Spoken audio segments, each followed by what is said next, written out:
When I was 6, one of my elder brothers bought this. It's the 1977 original Dungeons & Dragons rules. The 1977 release. Dungeons & Dragons obviously released originally in 1974 in America, but this was the 1977 release of the UK edition by Games Workshop.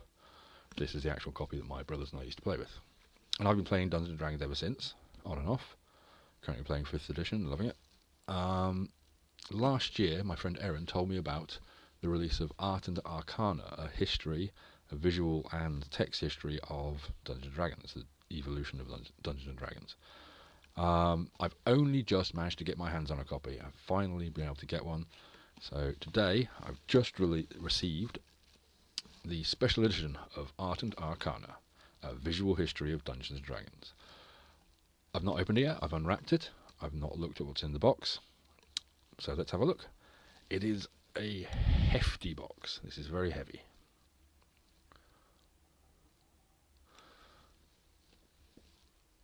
Blurb on the back.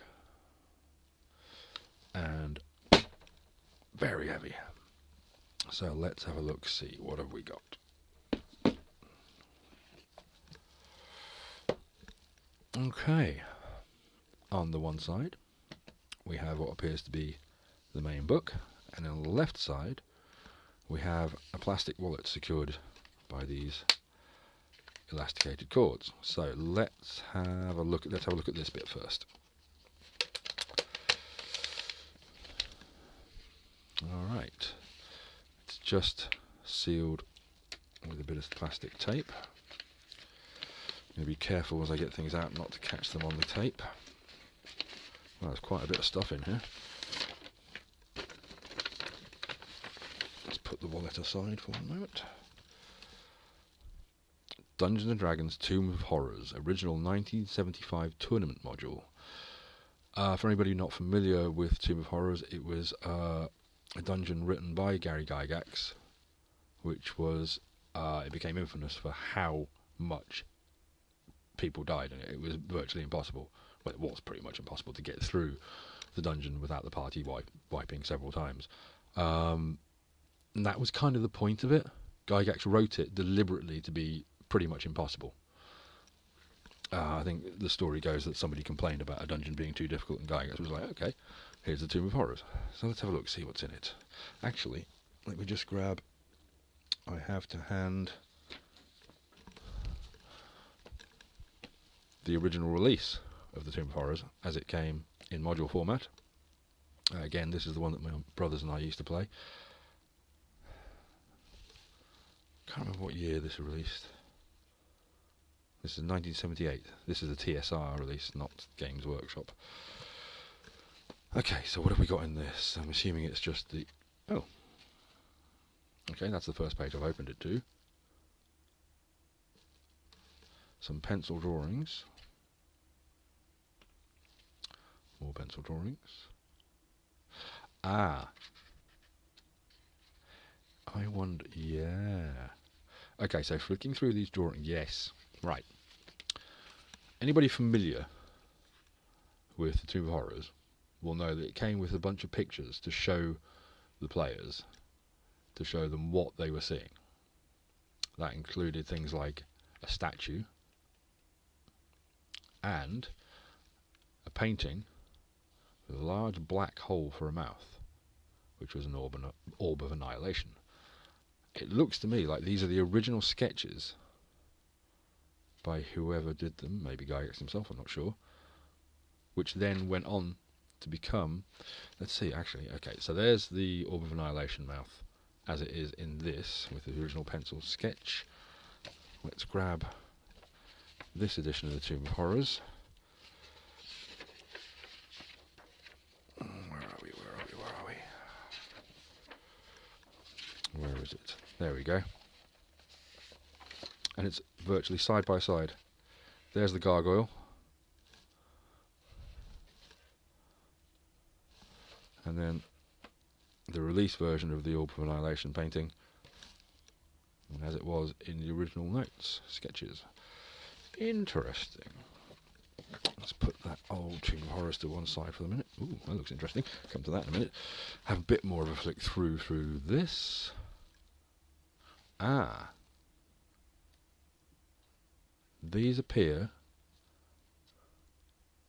Just having a quick. Yeah, these appear to be Gygax's original typed notes for the Tomb of Horrors. So this is how he wrote the game, the module, the dungeon. Fantastic. Very interesting. And then more and more pictures of how he foresaw. That is, what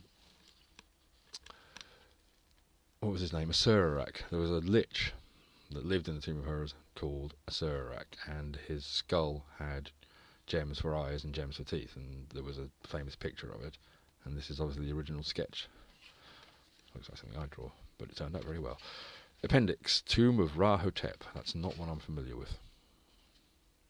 Another dungeon written by somebody, maybe Gygax, don't know. And the map. Cool, very interesting.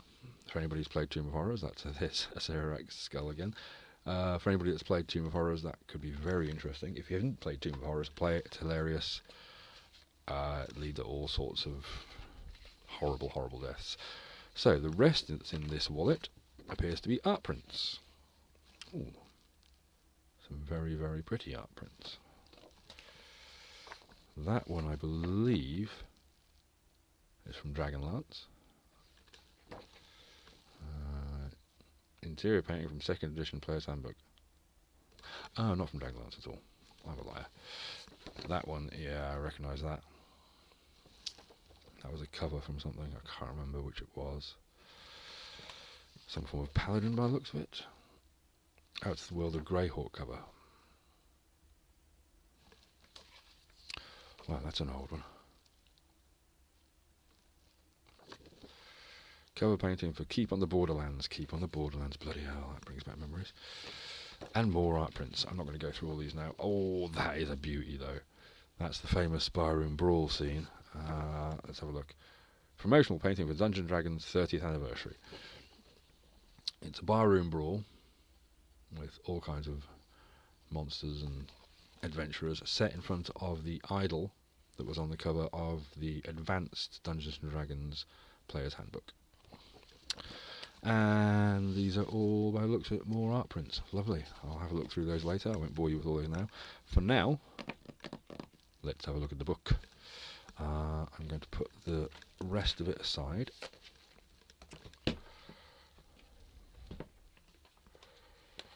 Bloody hell, that is a hefty tome. Let's put the box and those art prints to one side. Alright, let's have a look at the book itself. Beautiful dragon design on the cover. The back cover, there's one for Erin. I know she loves or rather hates mimics.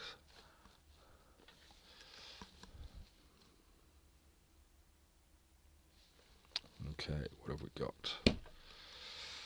Inside cover is, it's the map of the village of Homlet, another famous original Dungeons & Dragons module. And then we have the cover of the current 5th edition Monster Manual. Dungeons & Dragons, Art and Arcana.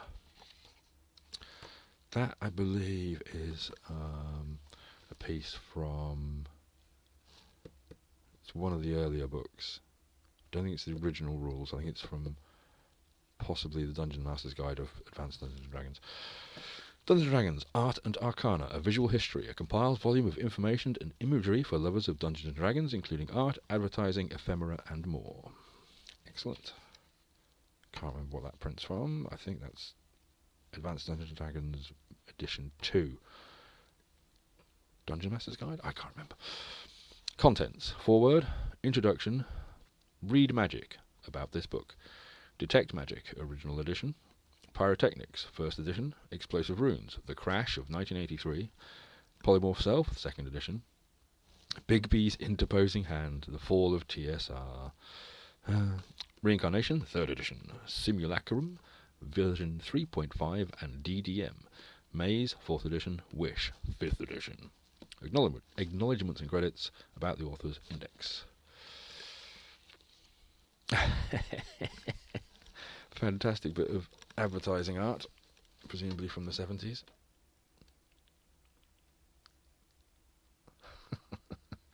appealing to the nerd population. Forward by Joe Manganiello. Joe Manganiello is an actor. You may have heard of him. He's also well known for being a D&D nerd. And there he is. That's Joe Manganiello. Get him in shot. Where are you, Joe? Get in shot, Joe. There we are. Introduction by him. The next page, straight away, Stranger Things. It's amazing how Stranger Things has become such a phenomenon. And season 1 of Stranger Things, they're talking about Dungeons and Dragons a lot. I believe they talk about it in season 2 as well. I didn't pay as much attention to season 2. But yeah, Dungeons and Dragons. So presumably, as well as talking about the history of Dungeons and Dragons, this book will also talk about the influence it's had. Ah, fantastic. Read magic about this book. Covering 45 years of art, advertising, and ephemera of the greatest game on earth is a formidable task and one that requires an appropriately comprehensive approach. I haven't got my glasses on. I should have put my glasses. To this end, we have endeavoured to provide as many off-angles, flavours and perspectives as possible to match the diversity of the visual archive itself. Here are a few devices used to unlock this narrative. Brackets, beware of traps. I'm not going to go through reading all that now, obviously. Detect Magic, original edition. Okay, so there is the cover art for the original 1974 American release, which I believe was a box set. And it goes into the history of it. There's a picture of Peter Cushing. Peter Cushing famously used to play war games and paint miniatures back before anybody really did. So presumably they're also going to mention H.G. There we go. It's right there. You won't be able to read this. Little Wars, Big Ideas. In 1913, noted British scientist... No, I need my glasses for this. Don't know where they are, so I'll just continue. In 1913, noted British science fiction author H.G. Wells published an influential rulebook titled Little Wars. The basic principle of Wells' rules allowed gamers to fight battles with the lead miniature figures found in British nurseries of this time. Yes, indeed, there is... that's very well documented on the internet. There's YouTube videos about it. There's also that picture of Peter Cushing painting his miniatures. That is actually from a video, which again is on YouTube. I'll dig them out and put them in the notes in this video. So it goes right back to way before Dungeons and Dragons and talks about the history. Talks about the history of gaming before Dungeons and Dragons. Chainmail. Rules for Medieval Miniatures by Gary Gygax and Jeff Perrin. Goes way back in the history of gaming. And presumably, as I said, it will talk about the influence that Dungeons and Dragons has had on the gaming world, including video games, because pretty much every video game you play has been influenced by Dungeons and Dragons. If you go back to stats, ability scores, you know, your armor class, stuff like that, it affects video games. Video games learns everything from this kind of thing. On this page, there is a piece that looks like the original rules draft that Gygax came up with. Dungeons and Dragons, rules for fantastical medieval paper and pencil, board and miniatures figure campaign games by Gary Gygax and Dave Arneson. Indeed. So there you go. That's going through all the history. Bit about Marvel Comics there. Interesting. It's talking about the inspiration that Marvel Comics had on the artwork. Cool. Purple Worms. What else have we got? So there's more there on Tomb of Horrors. Again, the Orb of Annihilation painting side by side with the original sketch. That's a Serac skull I was just talking about a minute ago with the original sketch. Let's have a flick through some bits here on advertising material used throughout the years. The many faces of a Serac. They really like talking about Tomb of Horrors, don't they? Some more early notes and early sketches. The original cover art for Advanced Dungeons and Dragons Dungeon Master's Guide. That was the front cover, and that was the rear cover. Let's flick through a bit further into late editions. Oh no. I'm sure many people recognise those people. And Uni, the annoying little shit. Excuse my language. I hated that cartoon. Dragonlance. Beautiful art. Temple of Elemental Evil. That was a great dungeon.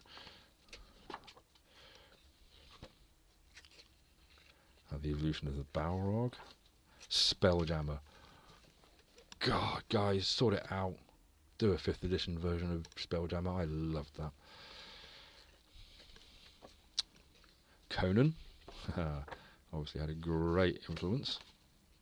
Some really beautiful art here. Not even sure what that is. More advertising work. And it talks about each of the editions. There's that Barroom Brawl picture again. Talks about each of the editions in detail.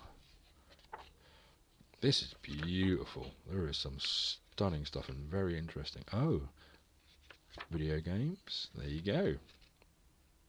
Dungeons and Dragons Online. 4th edition. Really beautiful stuff. Oh, that's a fucking beautiful painting. One of my favourites.